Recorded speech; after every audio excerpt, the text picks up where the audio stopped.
Well, last night, the DNI director, Ratcliffe, came out and he said that Iran is trying to mess with our election and hurt Donald Trump. And that there's an email that's going out to Democrats. You know, the one email that says, from the Proud Boys is what the email header says.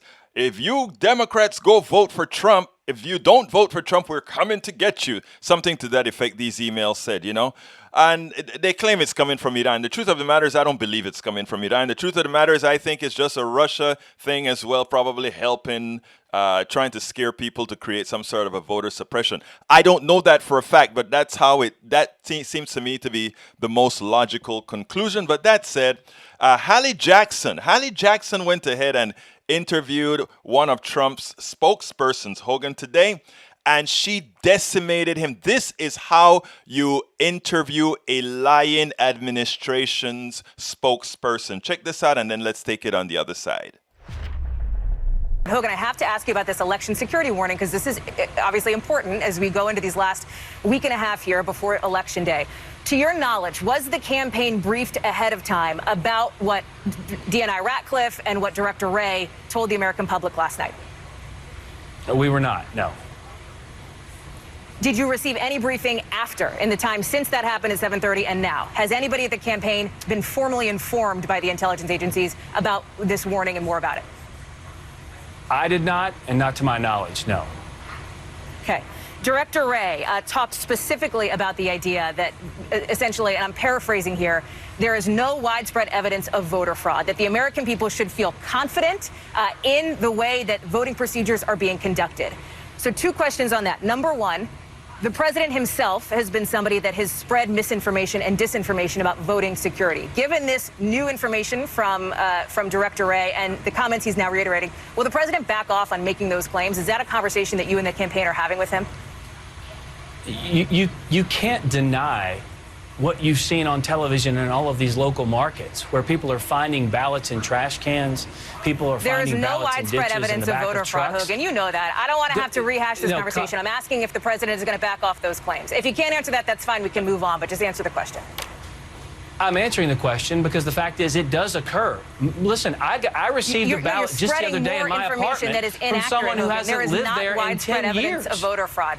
Okay, well, we're going to move on then because that is my other question is this. Before I let you go, Hogan, Hallie, Hallie. Don't pretend like your local markets, NBC affiliates are reporting on this in all types of areas across this country. The FBI director himself specifically within the last 12 hours said on national television across every network that there is no evidence of widespread voter fraud. Somebody who is a part of the Trump administration's own intelligence expert field, Hogan. That's not coming from me. That's coming from Wray. Does the president have confidence in his FBI director? Yes or no?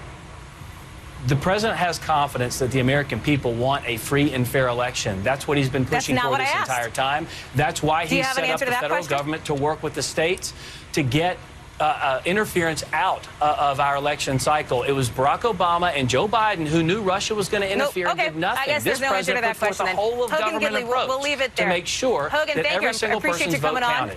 On a day when we are obviously looking ahead to an important evening here in this presidential race. Hogan Gidley, National Press Secretary for the Trump campaign.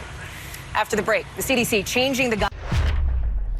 What a diss. In other words, okay, you're lying to me. You're full of it. I don't want to hear from you anymore. I'm not going to allow you to use the national airwaves, the airwaves that belong to every single American, to lie to them and tell them things that are not true. I mean, that was classic. If we had other journalists, we have a few that continuously hit these people up the way they should be for lying to the American people, then we would not be in the situation that we are today. One of the reasons that Americans are so misinformed is because the media has been so terrible in playing nice. And I tell you what, it's specifically sort of a, well, I'm not going to go there, but it is great to see a young journalist hit these guys up the way they should be hit up for lying to the American people. There is no there's no substantial voter fraud that makes any difference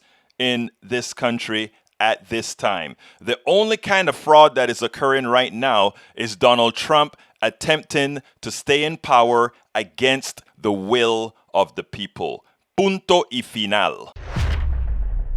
We spend a lot of time deconstructing the news, trying to parse it into a form that everybody can understand. We try to find those little nitpicks where it flies above the fray, etc. If you really like these videos that we do, I want to ask a big favor. Please go ahead, number one, subscribe to our channel, and number two, please join if you can. Thank you so kindly for watching. Keep watching. Please remember to share. We must populate the entire internet with our progressive message, a message that we know is what most Americans say that they want. So help us, please join.